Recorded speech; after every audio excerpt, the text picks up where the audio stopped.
স্বামীর মুখোশ পরে পরপুরুষ। তুমি এতক্ষণ কোথায় গিয়েছিলে? কথা বলছো না কেন? কি হলো? কথা বলো। নীরব চুপ থেকে মনিকার শরীরে টাচ করতে লাগলো। মনিকা বলল, তুমি কি আমার সাথে রাগ করেছো? তারপরও নীরব কোনো কথা না বলে নিজে নিজে কাজ করছে। কণিকা বলল, আচ্ছা বুঝেছি, রাগ করেছো। আচ্ছা কেন রাগ করেছো সেটা তো বলো।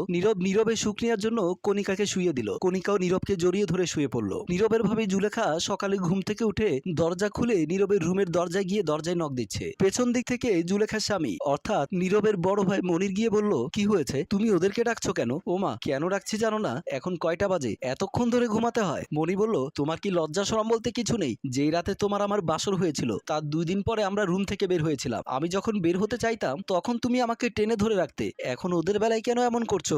জুলেখা বলল, তখন আমাদেরকে শাসন করার মতো কেউ ছিল না। এখন যদি আমরা তাদেরকে শাসন না করি তাহলে তাদের অভ্যাস খারাপ হয়ে যাবে। একদম মাইর দেবো। যাও এখন এখান থেকে। দুপুরের পরে ডাকবে, তার আগে ডাকবে না। চলো আমরাও রুমে গিয়ে বাসর করি। জুলেখা বলল, বুড়ো বয়সে ভীমরতি ধরেছে তাই না? বাসর করবে? মুখ ভেঙচি দিয়ে জুলেখা সেখান থেকে চলে গেল। পেছনে পেছনে মনিরও গেল। মনিকা শুয়া থেকে উঠে দেখলো তার পাশে যে শুয়ে আছে সে যে মনিকার স্বামী নয়। মনিকা নীরবকে দেখে ঘুম থেকে লাফ দিয়ে উঠে বসলো আর চিল্লানি দিয়ে বলল, এই যে আপনি কে? আপনি এখানে কেন? নীরব বলল, আমি তো এখানেই থাকবো, না থাকলে বাসর করতাম কিভাবে? মনিকা বলল, মানে কি বলছেন আপনি? আমার স্বামী জুয়েল কোথায়? নীরব বলল, জুয়েল আছে জুয়েলের জায়গায়, এখন আপাতত আমি তোমার স্বামী। মনিকা আরো রেগে গিয়ে বলল, দেখেন একদম বাজে কথা বলবেন না, আগে বলেন আমার স্বামী কোথায় আর আপনি এখানে কিভাবে আসলেন? নীরব বলল, আরে এত উত্তেজিত হয়ে কথা বললে তো সবাই জেনে যাবে, তখন তোমারই কলঙ্ক হবে, কারণ তোমার সাথে বাসর করেছে আমি, তোমার স্বামী করেনি। মনিকা আরো রেগে গিয়ে নীরবের গলা টিপে ধরে বলল, বদমাইশ, তোকে আজকে আমি খুন করে ফেলবো। এদের চিল্লানি শুনে নীরবের ভাই ভাবি তড়িঘড়ি করে গিয়ে দরজার বাড়ি দিয়ে বলছে, এ কি হচ্ছে রুমের ভেতরে? তোরা এত চিল্লাচিল্লি করছিস কেন? একটু পর মনিকা নীরবের শার্টের কলার ধরে রুম থেকে বের করলো নীরবকে দেখে মনির আর জুলেখা দুজনে অবাক। মনির বলল, বৌমা এই ছেলেটাকে? মনিকা বলল, ভাইজান আমি চিনি না, এই লোকটা সারা রাত আমার সাথে ছিল আর সে আমার চোখ বেঁধে যা মন চায় তাই করেছে। এই কথা শুনে মনিরের রাগে চোখ মুখ লাল হয়ে গেছে। বলল, কি তাহলে জুয়েল কোথায়? মনিকা বলল, আমি জানি না, আমাকে চোখ বেঁধে রেখেছিল আর আমার সাথে সে যা যা মন চাই তা তা করেছে। আমি তাকে আমার স্বামী মনে করেছিলাম। এবার মনির আরো রেগে গিয়ে নীরবের শার্টের কলার ধরে বলল, এই হারামজাদা, বল তুই আমার ভাইকে কি করেছিস? আমার ভাই এখন কোথায়? নীরব বলল, আরে আমি আপনার ভাইকে কি করব?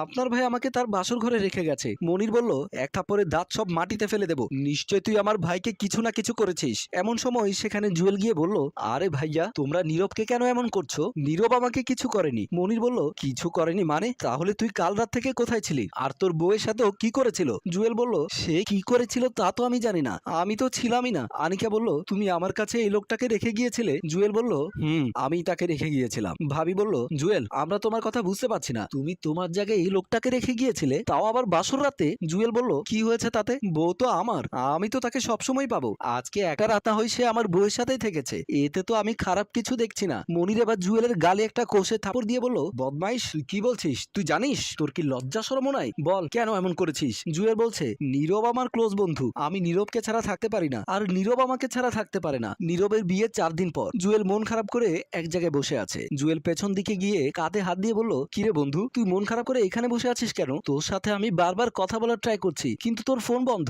জুয়েল বলল, ফোনে কথা বলে আর কি হবে বল, এতদিন এক প্লেটে দুজন ভাগাভাগি করে খেয়েছি, একজনকে ছাড়া আরেকজন কোথাও যায়নি। তোকে মানা করেছিলাম বিয়ে না করতে, তুই তারপরও বিয়ে করেছিস। বিয়ে করার পর আর বাড়ি থেকে বের হতে পারিস না। নীরব বলল, আরে বন্ধু শোন, বিয়ে করেছি তো কি হয়েছে? বিয়ে তো আমি একার জন্য করিনি, দুজনের জন্য করেছি। জুয়েল বলল, মানে কি বলতে চাস তুই? নীরব বলল, আমি বিয়ে করে বউ নিয়ে একা সুখ করবো তা তো হয় না, আমি আমার বউকে যা যা করি তুইও তা তা করবি। জুয়েল বলল, তোর কি মাথা ঠিক আছে? তোর বউ কি তোর কথায় রাজি হবে? নীরব বলল, রাজি করানোর দায়িত্ব আমার, তবে একটা শর্ত আছে, তুই আমার বউকে যা যা করবি আমাকে তোর বউয়ের সাথে তা তা করতে দিতে হবে। নীরব বলল, ঠিক আছে, তুই যদি পারিস আমি কেন পারবো না? নীরব বলল, তুই আর মুখ গুমরা করে থাকিস না, চল আমার সাথে চল বলে নীরব জুয়েলকে নিয়ে গেল। নীরবের বউ আলিশা ওয়াশরুম থেকে বের হচ্ছে, এমন সময় নীরব জুয়েলকে আলিশার সামনে নিয়ে গিয়ে বলল, এটা হলো আমার জানের দোস্ত। আলিশা নীরবকে সালাম দিল। জুয়েল সালামের জবাব দিয়ে নীরবকে বলল, দোস্ত তোর বউ তো দেখি মাশাআল্লাহ সুন্দর আছে। নীরব বলল, কার পছন্দ দেখবি না?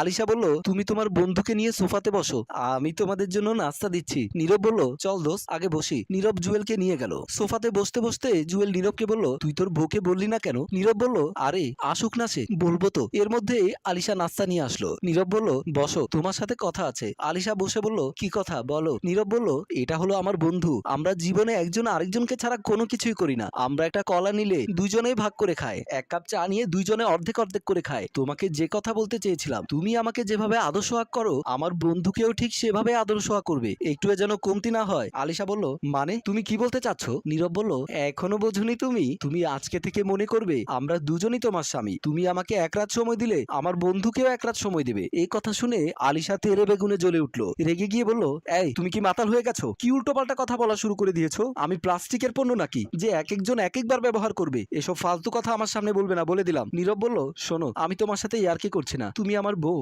আমি যা বলবো তুমি তাই করবে। আলিশা বলল, আমি তোমার এই আবদার জীবনে পূরণ করতে পারবো না, আমি পতিতা নয়। নীরব এইবার তার বউয়ের প্রতি রাগে গিয়ে বলল, তুমি যদি আমার কথার অবাধ্য হও তাহলে আমি তোমার সাথে সংসার করতে পারবো না। এই কথা শুনে নিজের অজান্তেই আলিশার চোখের পানি চলে আসলো। কখনো ভাবেনি নিজের স্বামীর মুখ থেকে এমন কথা শুনতে হবে। আলিশা স্বামীর কথার ভাড়া সহ্য করতে না পেরে চোখের পানি মুছে সেখান থেকে চলে গেল। বিছানায় পড়ে অজব ধারায় কান্না করছে আর মনে মনে বলছে, আল্লাহ তুমি আমাকে কোন পরীক্ষায় ফেলেছো? তুমি আমার কপালে এটা কেমন স্বামী জুটিয়েছো যে কিনা নিজের বউকে আরেকজনের হাতে তুলে দিতে চায়? আমি এখন কি করব? আমার তো মা বাবাও নেই, আমি কার কাছে যাব? এমন সময় সেখানে জুয়েল গিয়ে আলিশার পেছনে হাত দিয়ে বসে বলল, এত কান্না করে লাভ কি? তোমার স্বামী তো তোমাকে সবকিছু বলেছে, তুমি খালি খালি তার কথার অবাধ্য হয়ে সংসারটা নষ্ট করে লাভ কি? কান্না করে বলল, ভাই আপনি আমার সর্বনাশ করিয়েন না। জুয়েল বলল, আরে সর্বনাশের কি আছে? কারো স্বামী কি বউয়ের সর্বনাশ করে নাকি? মনে করো আমি তোমার স্বামী, আমাকে যদি তুমি শান্তি দিতে না পারো তাহলে তোমার সংসারটা ভেঙে যাবে। আমিও চাই না তোমার সংসারটা ভেঙে যাক। আলিশার কান্না থামাতে পারছে না, কিছু বলার ভাষা হারিয়ে গেছে। জুয়েল বলল, আসো কান্না করিও না, দেখবে একটু পর ভালো লাগবে। আলিশার দুই বাহু ধরে শুইয়ে দিল, জুয়েলও জড়িয়ে ধরে শুয়ে পড়লো। ফ্ল্যাশব্যাকের পর এরপর থেকে আমি নীরবের বউয়ের কাছে যেতাম এবং আমিও তাকে কথা দিয়েছিলাম আমি যদি বিয়ে করি আমার বউয়ের সাথে আমার বন্ধু নীরব বাসর করবে। আমি আমার কথা রাখার জন্য বাসর ঘরে আমার বউকে চোখ বেঁধে নীরবকে তার কাছে রেখে গিয়েছিলাম। এবার মনির জুয়েলকে আবারও কোষে একটা থাপড় দিয়ে বলল, বদমাইশ, আমি এখন তোরা দুজনের শরীরে পেট্রোল ঢেলে আগুন দিয়ে জ্বালিয়ে দেবো। ভাবি বলল, ছি ছি জুয়েল, তোমাকে আমি কিভাবে গালি দেবো ভাষা হারিয়ে ফেলেছি। তোমরা যে অপরাধ করেছো মাটিতে পুঁতে পাথর মেরে ফেললেও শাস্তি কম হবে। এবার জুয়েল বলল, ভাইয়া আমাকে ক্ষমা করে দাও, আমি বুঝতে পেরেছি আমি ভুল করেছি। নীরব বলল, হ্যাঁ ভাইজান আমাদের ক্ষমা করে দেন। মনির বলল, তোদেরকে আসলে কি বলবো বুঝছি না, তোদের বউয়ের কাছ থেকে ক্ষমা চেয়ে দেখ ওরা ক্ষমা করে কিনা। এরপর নীরব তার বউয়ের কাছ থেকে ক্ষমা চেয়ে নিল। তবে কথা হলো এমন নির্লজ্জ ঘটনাও আমাদের সমাজে ঘটে যায়, আমাদের সমাজে ঘটে যা আমরা ভাবতেও পারি না। এইসব নোংরা মন মানসিকতার মানুষ যারা তাদেরকে সমাজ থেকে মহল্লা থেকে বয়কট করা দরকার। গল্পটি ভালো লাগলে লাইক কমেন্ট শেয়ার করে সাথেই থাকুন। ধন্যবাদ। রচনা ও পরিচালনায় এম ইদ্রিস, প্রযোজনায় FA নয়ন চৌধুরী।